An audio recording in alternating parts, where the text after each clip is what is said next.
True and living God, earth rightful ruler. Yes, I'm quite pleased to be of help in this research towards sound system. Well, sound is a thing that it helps to spread the message. It's a vehicle to help to carry the message to the people. Just same like the drum of the long time in Africa, centuries ago. It was used as a message to get across the mountains to give a message to another person. The Indians even use smoke signals. Well, sound is a thing what helps to bring that message across. That vehicle is to be handled very carefully. Sound itself needs some uplifting. We need some more airplay. We need some more places to play in. We need some more venues. We need some more people to be involved. Business people, people with money, government people. It must be recognized that this can help the community and to secure that the talent within the community is not wasted, and for us to be able to build something. And many youth has the ambitions.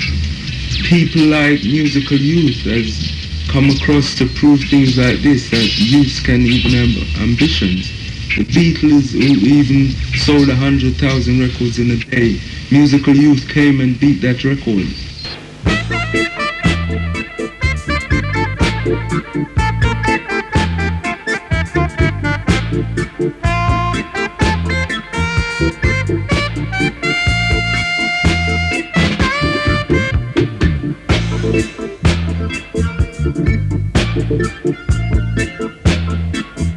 Well, sound in Jamaica really started out by certain people like Coxsone, Count Bells, Duke Reed, Prince Buster, all these kind of people. They started off with one box and they went and played somewhere, and people liked their records, what they played, and it carried on from that they were able to buy other records and able to build up their sound system that they turned to be big sound systems and producers. Well, in the early days of Shaka, this sound started out in the Black consciousness era. People like Angela Davis, Martin Luther King, George Jackson, Haile Selassie, all these people messages were getting across. Well, those are the type of music that this sound really deals with. Consciousness music, a message to carry the people to unity, to let some order and love be among the people. That is the main objective of this sound. Sound in this time has really strayed from that originality, because before you didn't have the same records being played on sound what was being played on the radio station. The sound system dealt with a different type of music. You had people like Metro Downbeat and Sir Coxsone, Count Shelley, Sufferer, Neville Enchanter. All these kind of songs were playing, but they had their own type and style of music.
Our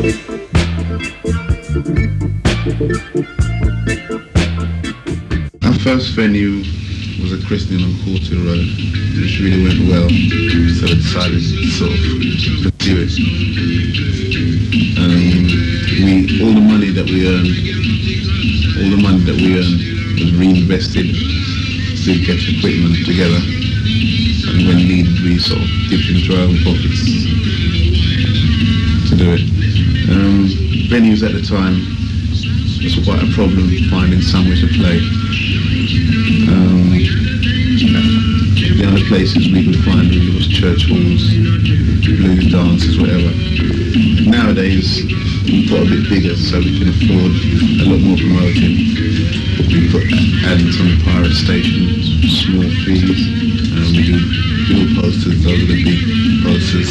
We pay somebody to have them printed up, and pay somebody else to pay some around, whatever. If you do it yourself, somebody just comes along and pays them over. Music. We go around shopping really. I mean, being in a record shop, working in a record shop, it's a great help to me because I can keep up to date with all the latest trends, whatever. The reggae comes in direct from Jamaica, so I get first pick whatever comes over. It helps me a lot. You get a lot of promos as well from the producers that want to get it played on the sound before it actually gets in the shop to see the response of the people. And we make our own cut specials, as they're called. This can be done by either pirating over a rhythm track or actually creating your own using computer technology and profits. It's basically just programming machines to play the music. Anybody with any computer system really can have access to all this. It's just the basic knowledge that you need. I think there are some courses in some polytechnics that actually deal with it. Well, after you get the backing track, whatever that you want, you go to a dub cutting studio and you pay an artist to voice over the track, singing about the sound or singing any lyrics that you might choose. Or if he's got something there ready, some lyrics in his head that he wants to put out, some kind of message, you can use that as well. I mean, you do get quite a few original ideas in there. I mean, sometimes you might go into a studio, dub cutting studio, and I mean, one instance I nearly got a divorce over it. I didn't come out till about 6 o'clock in the morning. But the time flies because you're thinking all the time what you could do. Do you have to build up though? Yes, you do have to build up. It takes a long time to build up. Some people, to some people it happens, say, within 2 or 3 years. With a lot, you know, it takes a lifetime. There's loads of geezers that have got sounds now, and they're not saying anything. They've had it for 10, 15 years. So when you say you're not saying anything, well, it's not saying, it's just that... You're talking about sort of culture. Well, it's not a matter of culture, right? It's the vibes. When somebody goes out, it's the vibes, the enjoyment feeling when you go out. The culture comes into it. But if everyone's enjoying themselves, everything is okay. You know? But if you can't be having culture and everyone's all jumping about, you understand me, or into something different. You know, you've got to catch the people in the mood and the vibes. What's your inspiration for sound system? Well, Papa Love inspiration for sound system is just promotion, really. Stand for something like that. A good preamp, good power amp, whatever. Specially designed for sound. The stuff you buy from the shop just don't give it a response or the quality that you really need for it.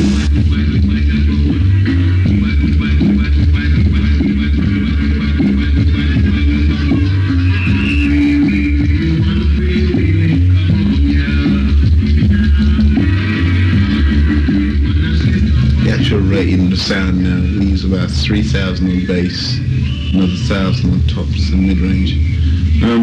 People might say we don't need all that power, but the power is there to give you the clarity that you require. I mean, people's always been fussy about the quality of their music, I would like to think that the same quality they get at home on their stereos, whatever, right, they can come out into a dance and hear, but only an amplified state. I want to see everybody rock to this one out. Everybody, let me out a whistle blow to the see that? Whistle blows, all of them, see that? Come on, each and everybody.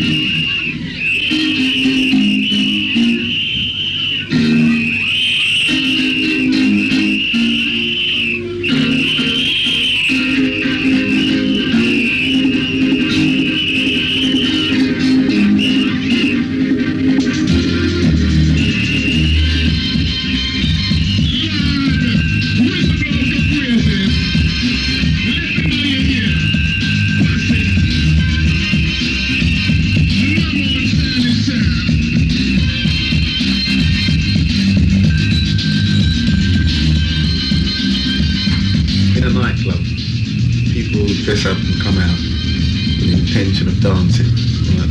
So you might play lively music to keep them rocking, but in a party, say a particular house party, a lot of more lovers and all that were gone because it's more sort of romantic in the air, right? So we look to that as well. I mean,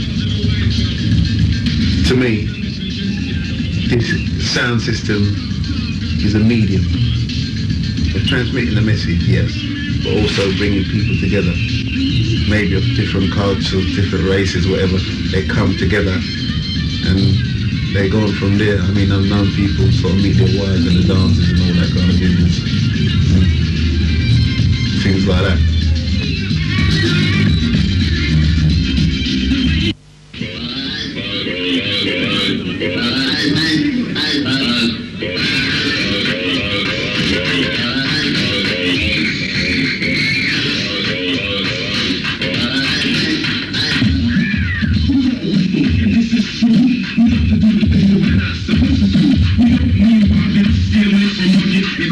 Seriously, we're only bugging.